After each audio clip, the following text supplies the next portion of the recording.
तो बच्चों आज हम सॉल्व करेंगे जवाहर नवोदय विद्यालय एंट्रेंस एग्जाम 2020 के पेपर का 61वां प्रश्न। इसके पहले मैंने 60 क्वेश्चन करवा दिए हैं और अगर वो वीडियो आपने नहीं देखी है जरूर देख लीजिए, क्योंकि मैंने सारे क्वेश्चन का डिटेल में सॉल्यूशन बताया है।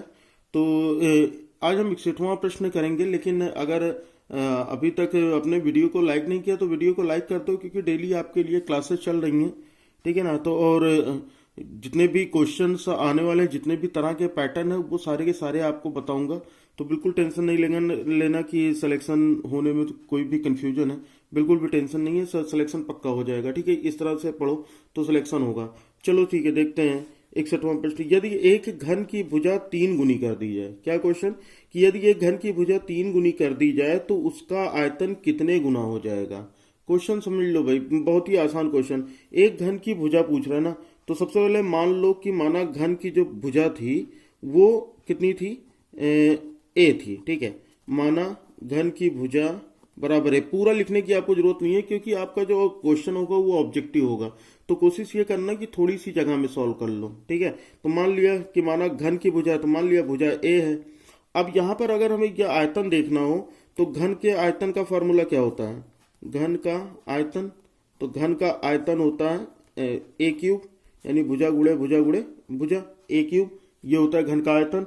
फिर इसने कहा कि अगर इसकी भुजा 3 गुनी कर दी जाए, यानी नई भुजा जो हो, इसकी जो नई भुजा है वो 3a हो जाए, देख लो, तब घन का आयतन क्या हो जाएगा, तब घन का आयतन तो कितना हो जाएगा भाई, 3a का क्यूब हो जाएगा, सही है ना।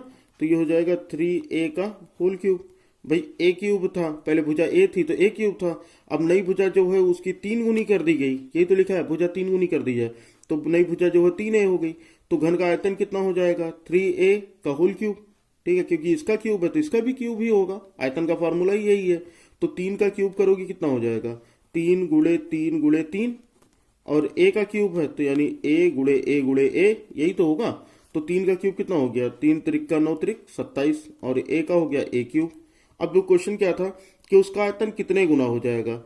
तो पहले कितना था, केवल a क्यूब था, अब 27 a क्यूब हो गया तो कितने गुना बढ़ा, 27 गुना बढ़ा, ठीक है ना। तो ये कितना हो गया, 27 गुना, तो यानी डी ऑप्शन बिल्कुल सही है। कितना हो जाएगा, 27 गुना। समझ में आ गया।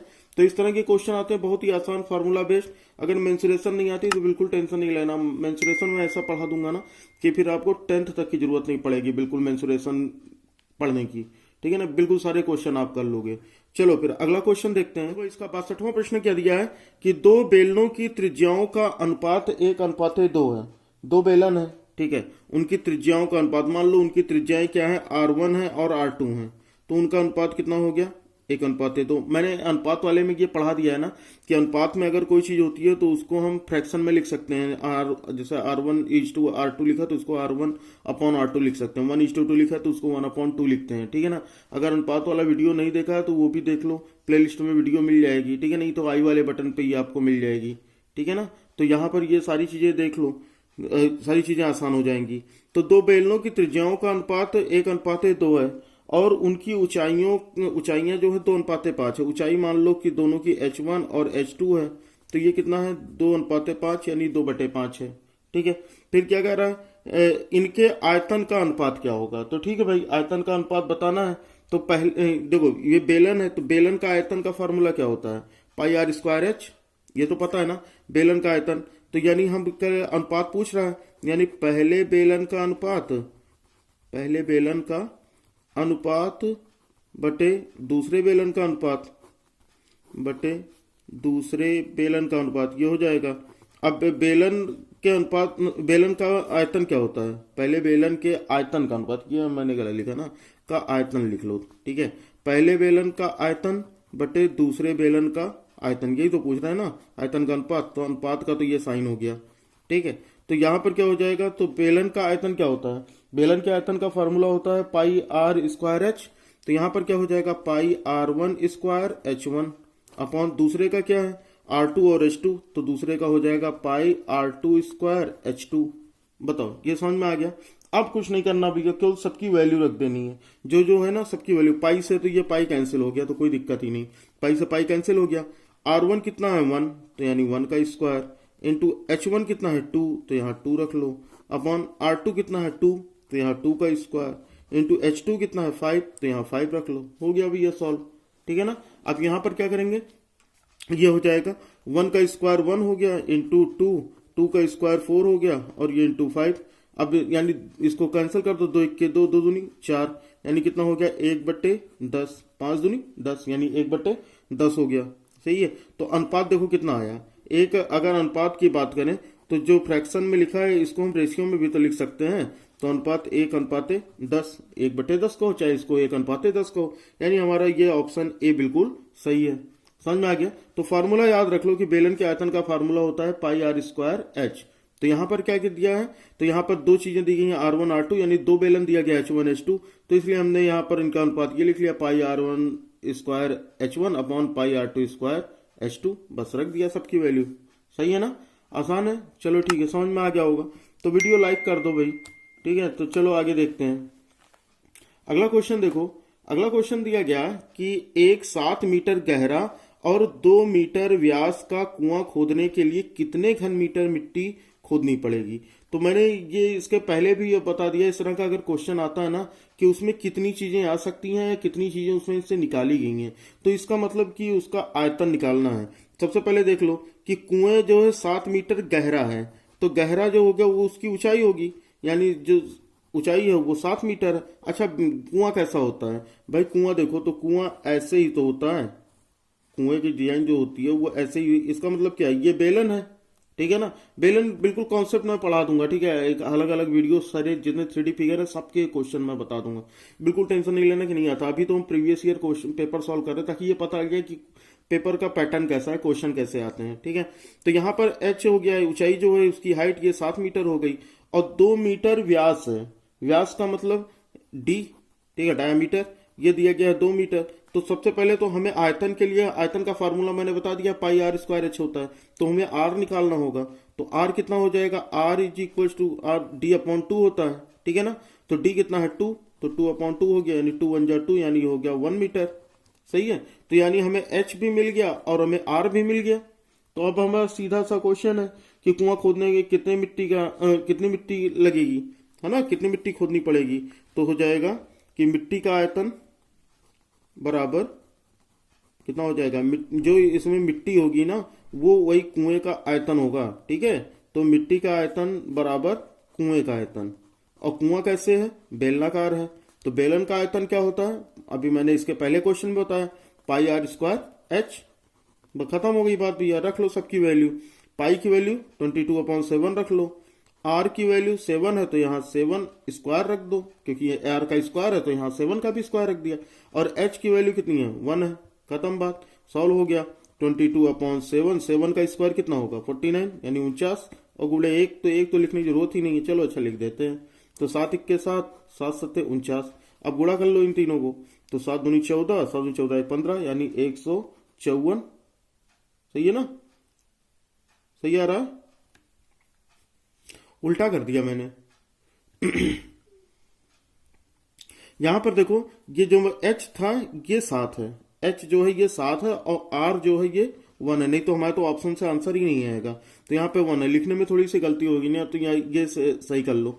तो ये कितना हो जाएगा, ये हो जाएगा 22/7, 1 का स्क्वायर 1 हो गया और इंटू 7 हो गया। सही है ना, तो 7 से ये 7 कैंसिल हो गया, इस 7 से 7 कैंसिल, तो बचा कितना 22, तो यानी 22 मीटर क्यूब। 22 मीटर क्यूब, इससे जो मिट्टी निकाली जाएगी वो 22 मीटर क्यूब होगी। ठीक है, तो यानी सी ऑप्शन बिल्कुल सही है, कितना 22 मीटर क्यूब। ठीक है, तो यहाँ पर थोड़ी सी गलती हो गई थी, मैंने आर की जगह एच और एच की जगह आर रख दिया था, तो ये समझ लेना।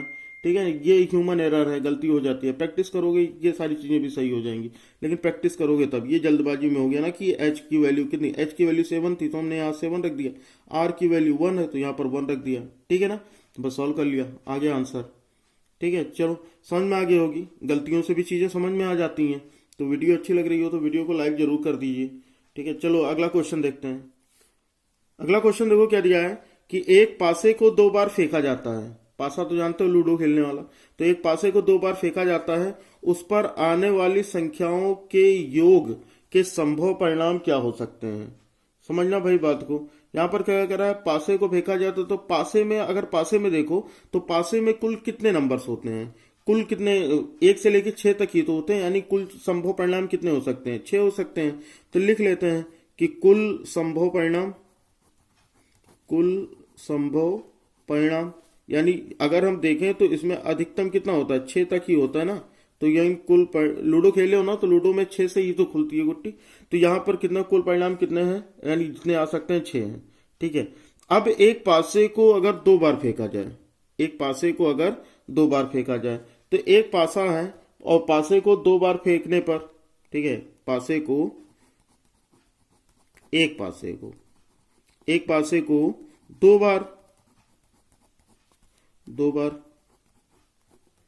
फेंकने पर संभव परिणाम, ये क्या होगा भाई, संभव परिणाम।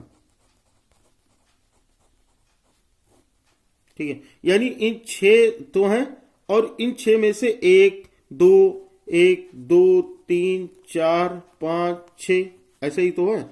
अगर हम इसको 2 बार फेंकें, तो अगर हम 2 बार फेंकें तो इन्हीं 6 में से ही तो कोई नंबर बार बार आएगा। ये बात है कि नहीं समझ में। तो अगर हम एक पासे को 2 बार फेंक रहे हैं तो 2 का मतलब क्या हो गया कि ये जो 6 है, अगर मान लो ये 6 और ये 6, तो कितने कुल परिणाम हो सकते हैं इनके, 36 परिणाम हो सकते हैं।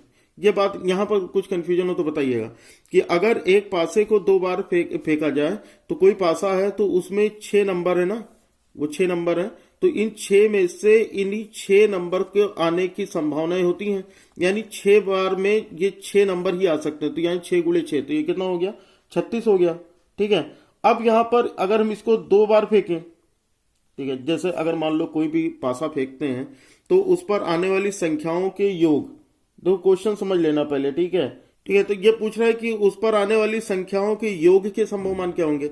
अगर हम योग की बात करें तो मतलब 2 ऐसे संख्याएं होंगी जिनका योग समान होगा। जैसे मान लो कि अगर 2 और 3 हो, ठीक है, या फिर 3 या 2 आए, तो इन दोनों में देखो क्या होती है कंडीशन, ये दोनों बराबर होंगे ना, 5 और 5।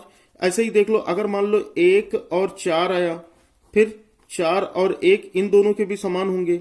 ऐसे ही देख लो, अगर 2 और 4 हुआ तो 4 और 2 आया तो इनके भी समान होंगे। यानी 2 ऐसे जोड़े होंगे जिनका योग जो होगा वो समान होगा। 2 ऐसे जोड़े होंगे जिनका योग समान होगा। ठीक है, तो यानी कुल परिणाम कितने हो सकते हैं, यानी कुल कितने इस तरह की संख्याएं आ सकती है जिनका योग समान हो। तो टोटल तो 36 परिणाम थे कुल संभव के 2 पासे फेंकने पर। एक में कुल 6 परिणाम होते हैं, तो 2 फेंकने हैं, तो जितनी बार फेंकोगे तो उनके 36 परिणाम होंगे। पहले का 6 और दूसरे का 6, 2 पासे है ना, तो इसके 6 परिणाम होंगे, इसके 6 परिणाम होंगे, तो दोनों को मिला के 36 परिणाम बनेंगे। ठीक है ना, तो इनका परिणाम कितना हो जाएगा, 36। और यहां पर कितना, कोई भी 2 ऐसे जोड़े होंगे जिनका योग जो होगा वो समान होगा। तो हम क्या कर लेंगे, इसको 1/2 कर लो। ठीक है ना, इसको हम 1/2 कर लेंगे, तो इसको हम भाग करो, 2 1 2 और 2 18 36, यानी कितने हो जाएंगे 18। यानी कुल 18 ऐसे परिणाम होंगे जिनका योग जो होगा वो क्या होगा, समान होगा। ठीक है, तो यहां पर आंसर क्या हो जाएगा, संभव परिणाम कितने होंगे, 18। तो ये बिल्कुल 18 डी ऑप्शन बिल्कुल सही है। ठीक है, अगर यह आपको प्रोबेबिलिटी नहीं समझ में आती है, ठीक है, तो ये इसमें भी टेंशन नहीं लेना, इसको मैं पूरी डिटेल में एक अलग से वीडियो बना दूंगा। ठीक है, पूरी तरह से समझ जाओगे। यहां पर देखो क्या था, कुल संभव परिणाम 6 थे और वहां एक पासे को 2 बार फेंका जाए, तो अगर 2 बार फेंका जाए तो 2 बार यानी पहली बार में उसके 6 परिणाम हो सकते हैं, 6 में से कोई, और यहाँ पर दूसरे में 6 में से कोई, यानी कहने का मतलब है टोटल 36 परिणाम हो सकते हैं। अब यहाँ पर यह कह रहा था कि उनके जो उस पर आने वाली संख्याओं के योग के संभव परिणाम। तो सबसे पहले चीज तो हम ये देख लेते हैं, योग जो होगा वो हम अगर मान लो कोई संख्या 2 बार आ जाती है तो हम उसको काउंट नहीं करेंगे ना। तो इसलिए देखो 2 और 3, अगर 3 और 2 इनका सम समान होगा, 1 और 4, 4 और 1 का सम समान होगा, 2 और 4, 4 और 2 का सम समान होगा।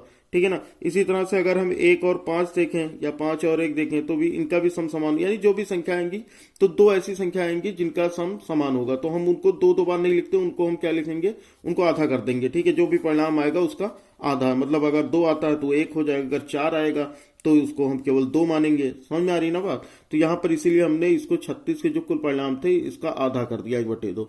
तो इसको 18, 36 को 2 से डिवाइड किया तो हो गया 18, यानी कुल संभव परिणाम कितने हो सकते हैं, 18 हो सकते हैं। समझ में आ गया ना। चलो फिर अगला क्वेश्चन देखते हैं। अगला क्वेश्चन दिया गया कि निम्न आंकड़ों का परिसर है, अच्छा, इनका परिसर बताना है, ठीक है।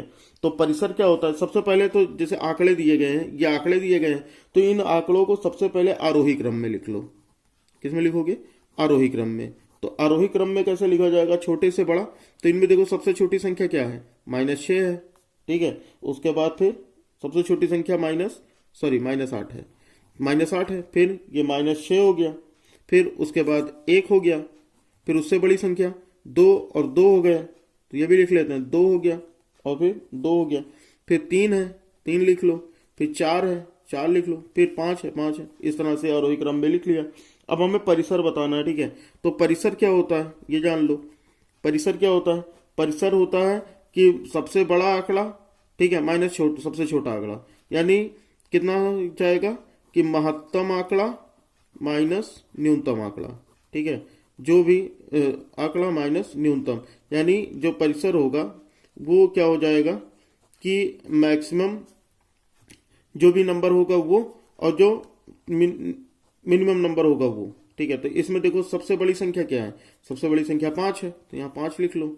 माइनस सबसे छोटी संख्या क्या है, -8 है, तो यहाँ पर क्या लिख लोगे, -8 लिख लोगे। समझ में आ गया ना। तो सबसे बड़ा 5 है, 5 लिख लिया, माइनस सबसे छोटा 8 है। यही होता है भैया परिसर, ठीक है ना। तो यहाँ पर क्या हो जाएगा 5, तो माइनस माइनस क्या हो जाएगा, प्लस हो जाएगा, ठीक है। तो 5 और 8 कितना हो गया, 13 हो गया, 5 और 8 13 हो गया हमारा आंसर। तो देखो 13 कोई ऑप्शन है, डी बी, तो यानी बी ऑप्शन बिल्कुल सही है। समझ में आ गया।